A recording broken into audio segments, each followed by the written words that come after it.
Buenas, ¿qué tal? Bueno, estoy con el tema de la adquisición del lenguaje, el desarrollo del lenguaje. Vamos a ver este desarrollo, ¿vale? En el niño, la construcción del lenguaje en el desarrollo infantil, la transición, la construcción de la representación y cómo en la función semiótica lo que permitía en ese pasaje, veíamos que se pasaba del periodo sensorio-motor a ese periodo preoperatorio, de ese paso de un periodo a otro, dar cuenta de la representación. En el final del periodo sensorio-motor veíamos que se daba la función semiótica, esas representaciones, ¿no?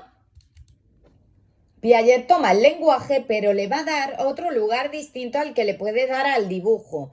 Entonces, al lenguaje le da muchísima importancia. Le da un lugar, a tal lugar que él escribe capítulos de este. Plantea el tema de pensamiento, lenguaje y de qué manera se va a ir relacionando y de qué manera la estructuración cognitiva tiene que estar presente sobre todo en el momento de aparición de las operaciones. Cuando el niño accede a las operaciones es que va a colaborar con el desarrollo del lenguaje. Vamos a hablar en el punto 1 de esta introducción, la comunicación, el lenguaje y el pensamiento. Llegamos a sustituir todo por unos sonidos que luego interpretamos y podemos ser capaces de compartir lo que queramos con ellos, ¿vale? Entonces, sustituimos todo por unos sonidos que luego interpretamos y podemos ser capaces de compartir lo que queramos con ellos.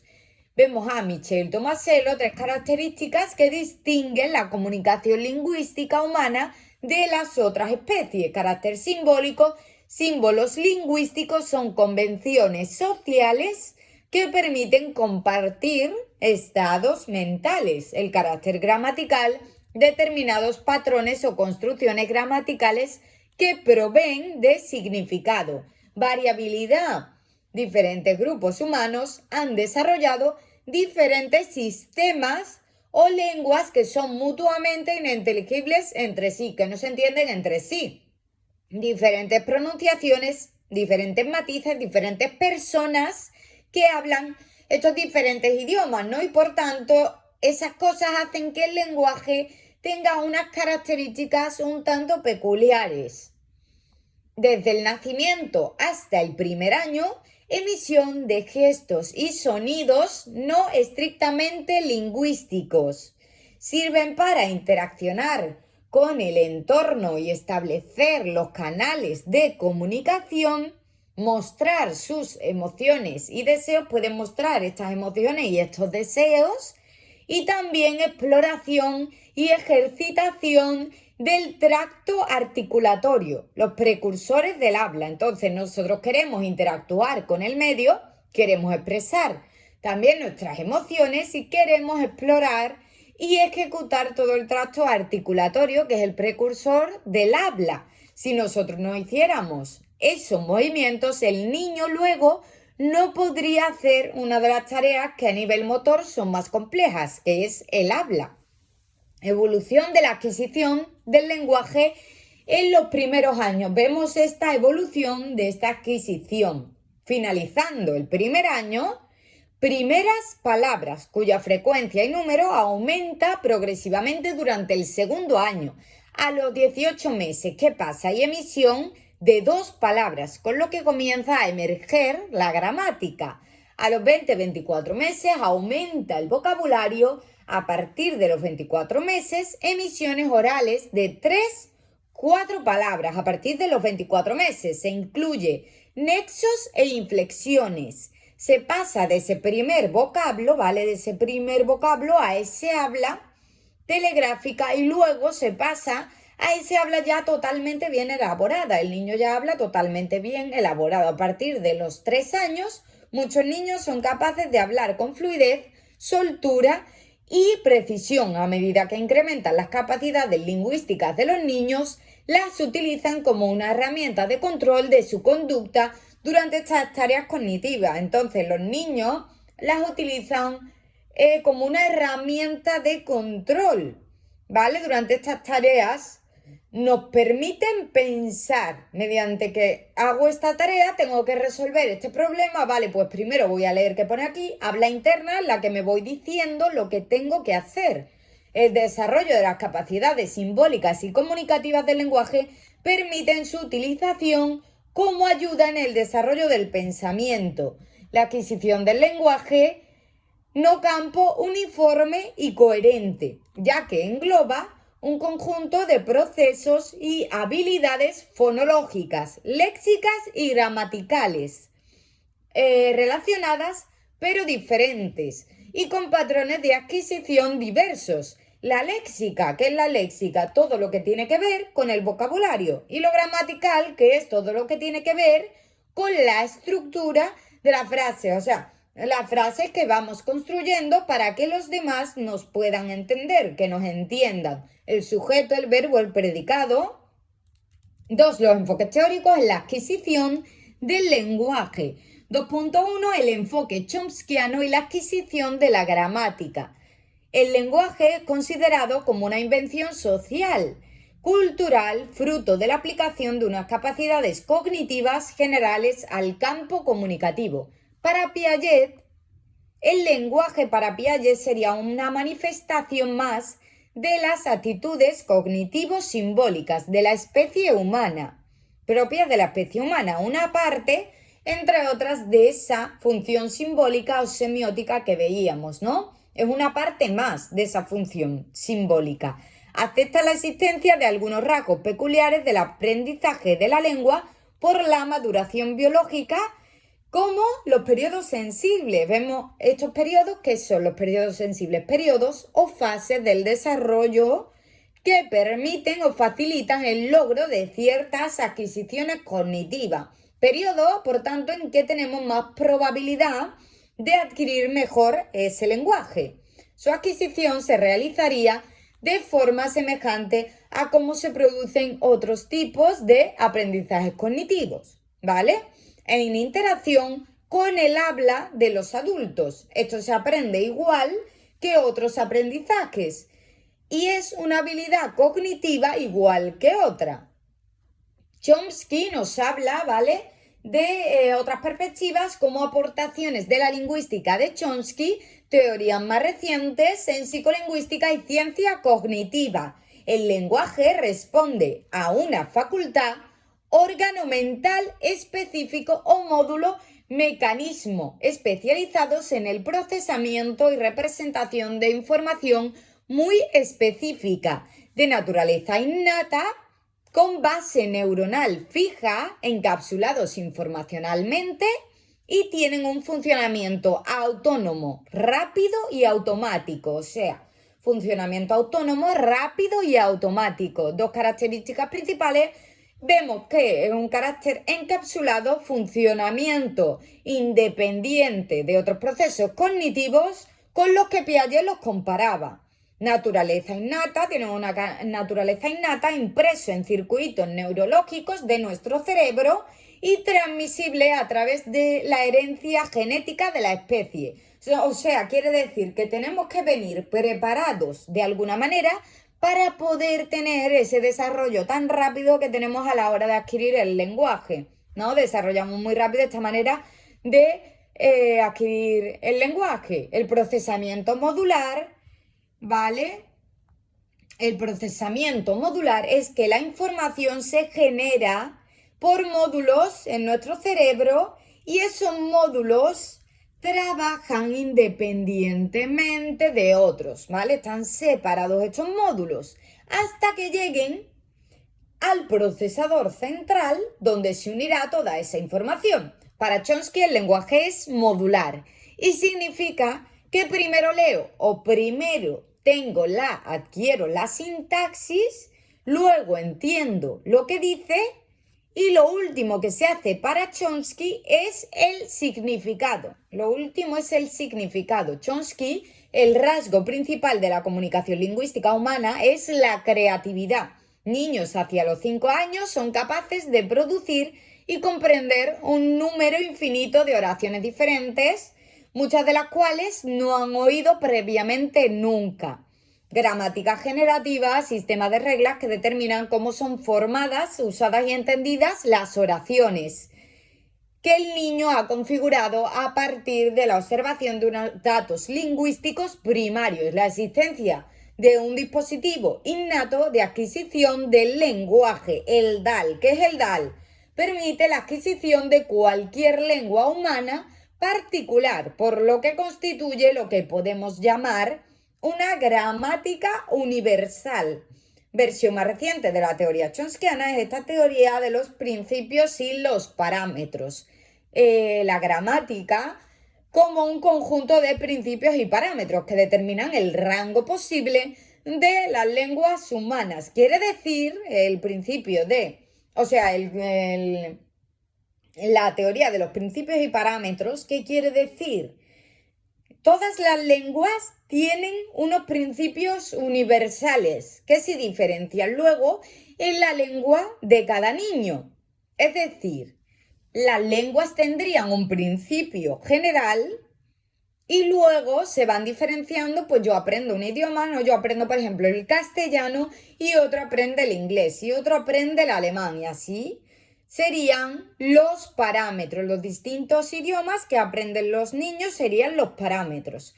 Pero él habla de esa base universal porque no se han encontrado en ninguna cultura que no tenga el lenguaje, ¿no? Esto no se ha encontrado en ninguna cultura, todas tienen el lenguaje. Las diferencias existentes entre las diversas lenguas estaría producida por pequeños cambios en los principios universales ocasionados por el establecimiento de diferentes parámetros a partir de una experiencia lingüística a la que se ven expuestos los niños. Adquisición del lenguaje se reducirá al establecimiento en la gramática universal innata de los adecuados parámetros que caracterizan la gramática de una lengua determinada. Argumento: no aprendizaje, sino experiencia disparadora de un valor concreto de la gramática universal. Argumento principal a favor de la teoría de principios y parámetros es la profunda discrepancia entre el conocimiento lingüístico que muestran los niños y la relativamente poca experiencia lingüística que poseen. Pobreza del estímulo quiere decir que los niños capaces de aprender su lengua primaria a partir de unos datos lingüísticos primarios muy reducidos y degradados. Otro argumento es que en la experiencia lingüística de los niños no existen datos negativos. Es decir, los niños no reciben la corrección sistemática de los errores que cometen durante la adquisición de la lengua. O sea, los niños no reciben la corrección de sus errores, ¿no?, que cometen durante esta adquisición de la lengua. Ellos aprenden solos, van aprendiendo solos. 2.2. El enfoque funcionalista y la comunicación preverbal. En los años 70, poco después de esta teoría que acabamos de ver de Chomsky, poco después de que la teoría chomskiana comenzase a generar cierto tipo de desánimo, al ser incapaz de resolver el problema del lenguaje desde una perspectiva centrada en la sintaxis, replanteamiento del problema lingüístico con ejes en. Bueno, Chomsky habla mucho de la sintaxis, de la gramática, de la generación de frases, de oraciones, pero no habla nada del uso, o sea, de la pragmática, ni del significado, o sea, de la semántica. Por lo tanto, surgen unas corrientes después de Chomsky que incluyen y replantean el problema hablando de lo importante es la semántica, lo importante es el significado y lo importante es la pragmática. ¿Para qué usamos ese lenguaje? Semántica es el enfoque lingüístico centrado en el estudio de la relación que se establece entre las palabras y sus significados. La pragmática es el enfoque lingüístico que estudia el lenguaje en el marco de las situaciones en que se utiliza y las funciones que cumple para sus usuarios. La dimensión funcional o pragmática del lenguaje, según la cual no se entiende el lenguaje sino un código abstracto y arbitrario que se asuma para buscar, pues, esa comunicación con los demás según unas convenciones o necesidades de de la comunidad que esté comunicando, o sea, de con quién comunico que me sirva para decirle al de al lado lo que necesito o lo que me apetezca o darle la información que yo considere, lo que yo quiera. Aportaciones filosóficas de Austin y Searle, enfatizando distinción entre aquello que se dice, el acto locucionario y el objetivo con el que se dice, el acto y locucionario, cuya adecuada transmisión sería la verdadera meta comunicativa, la verdadera meta comunicativa. Todas las corrientes funcionalistas comparten una interpretación instrumental, ¿no? El lenguaje se convierte en un instrumento para los seres humanos porque es la vía o la forma de comunicarnos con los demás y de transmitir la información, ¿no?, que queramos, así como de recién nacidos es la vía de llamar la atención de los que están a su alrededor, ¿no?, sobre las personas que les rodean para hacerles interactuar con nosotros. Tendencia a considerar el desarrollo del lenguaje desde el marco de la pragmática y la comunicación entre las personas trajo consecuencias. Desplazamiento del objeto de estudio del individuo a la interacción social, teniendo en cuenta aspectos sociocognitivos y contextuales, emergencia de factores como la intención comunicativa de los hablantes, o sea, esa intención, ¿qué intención tiene el comunicante? La posesión de un marco de referencia compartido, ¿qué marco de referencia comparte con el otro al que le comunica y que le permite establecer esa relación de esa conversación o ese intercambio de información?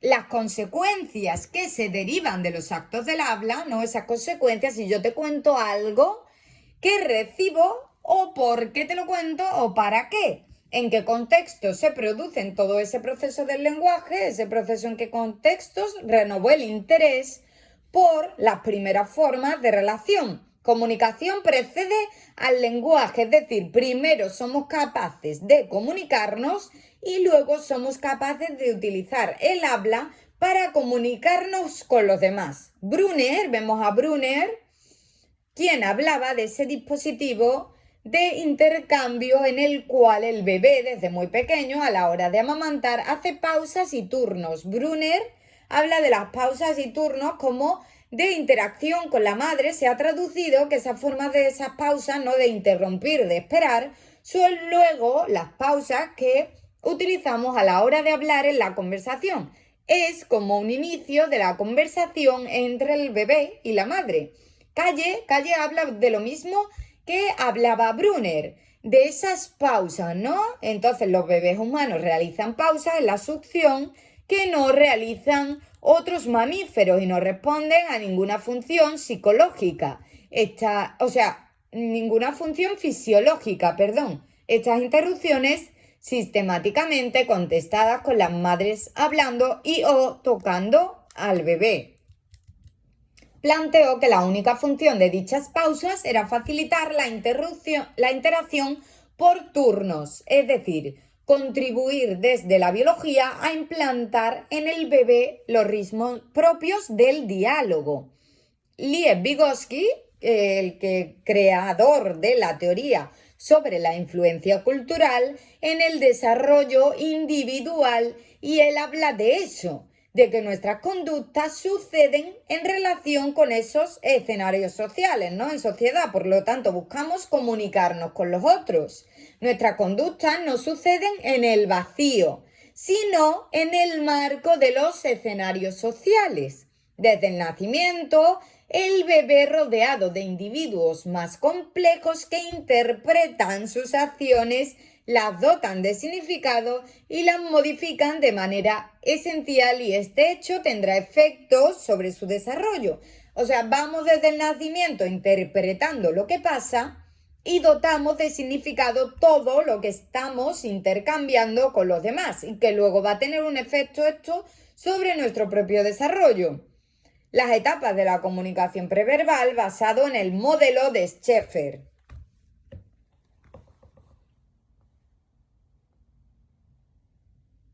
En el estadio 1, de los 0 a 2 meses, estadio 2, de 2 a 5, Primeras conductas propositivas, los juegos cara a cara en el estadio 3, interés por los objetos de 5 a 8 meses. Primeras conductas anticipatorias, el bebé ya se anticipa, ¿no? Ante cosas. Adelanta la conducta, por ejemplo, de ser cogido, se anticipa. Desconexión entre interacción social y la exploración del entorno. En el estadio 4, una coordinación de personas y objetos de los 8 a los 18 meses. Comunicación triádica. Primeros gestos comunicativos para señalar con el dedo, mostrar un objeto. Estadio 5, 18 meses en adelante. Incorporación del lenguaje a la comunicación. Vale, pues ya seguiré en otro vídeo con este tema, ¿vale? Muchas gracias. Chao.